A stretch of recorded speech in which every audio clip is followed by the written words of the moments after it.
Good morning and welcome to Monday, January 20th, 2020. So technically the date would be 1/20/2020. A lot of 20s there. Sorry about that little... I find humor in odd things. So today's devotion is titled The 70 Weeks, and we're back in the book of Daniel chapter 9, and we'll be reading verse 24. So Daniel 9:24. And it reads, 70 weeks are determined upon thy people and upon thy holy city, to finish the transgression, and to make an end of sins, and to make reconciliation for iniquity, and to bring in everlasting righteousness, and to seal up the vision and prophecy, and to anoint the most holy. When the children of Israel finally reached the promised land, they were reminded and warned to stay faithful to God and obey His commandments, but they did not. They often turned from God to false gods and disregarded His commandments. The depth of their depravity was reached during the reign of King Manasseh. He erected altars to false gods, sacrificed his own sons in the fire, and put an idol in the temple in Jerusalem. They were taken captive by Babylon in 3 waves. In 605 BC, the Babylonians first gained power in Judah. Nebuchadnezzar besieged Jerusalem, captured it, and took some of the most important people. Among these were Daniel and the 3 Hebrew young men familiar to us, and we refer to them as Shadrach, Meshach, and Abednego. They were taken to Babylon to learn the language and to serve the king. The second wave happened after Judah rebelled against the Babylonians. In 597 BC, Jerusalem was conquered a second time by the army of Nebuchadnezzar. This time, over 10,000 men were taken as captives to Babylon, officials, soldiers, and craftsmen. The third wave happened in the year 586 BC, after another Judean rebellion was crushed by Nebuchadnezzar. This time, he set fire to the city and destroyed the temple. The remaining Judeans were taken into exile to Babylon. And our final thought is, as God spoke it, so it was. It is better to believe and obey God than wish you had. You know, we just read about that in Jeremiah, where Jeremiah actually speaks in prophetic fashion about the capture of the Israelites from the Babylonians.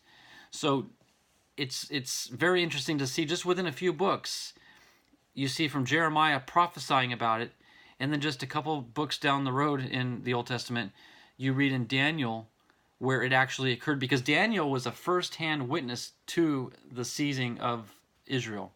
He was part of that second wave that got taken into captivity. And if you've not read the entire book of Daniel, I highly, highly encourage you to go back and read the whole book, because you get a fuller picture, a much broader sense of what Daniel was experiencing and how he was able to have the ear of the king because of his connection with the Lord and the messages that the Lord was giving him, where Daniel was actually able to interpret the dream that Nebuchadnezzar was having. And Nebuchadnezzar turned to his magicians, his sorcerers, and all these other people that worked for him that could not solve the mystery of the dream. Yet Daniel, given the message from the Lord, was able to do that for the king.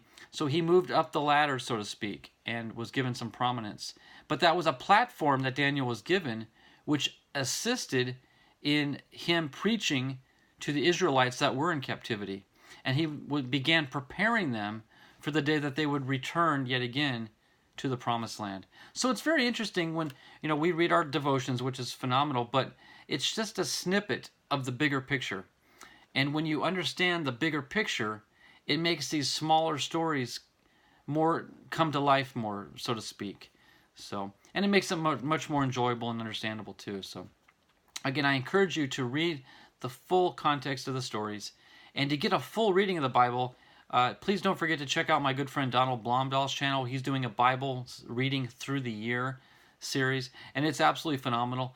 If you've never read the Bible in its entirety, Just take the time, 15, 20 minutes at the most per day, to get solid reading of the Bible from the beginning all the way through to the end.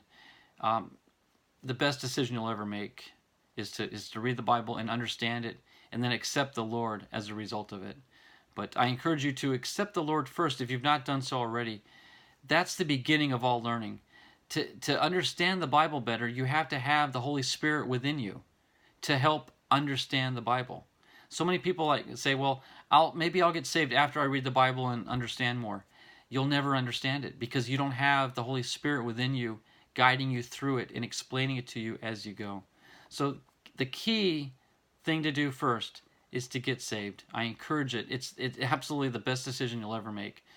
If you've not gotten saved yet, please reach out to a local church, a pastor or a minister, and ask them about it, and let them lead you in the right direction that you may know and come to know the Lord personally. Best decision you'll ever make. So with that, guys, I'll let you be. Have a wonderful rest of your day. God bless, and we'll see you all tomorrow. Bye-bye.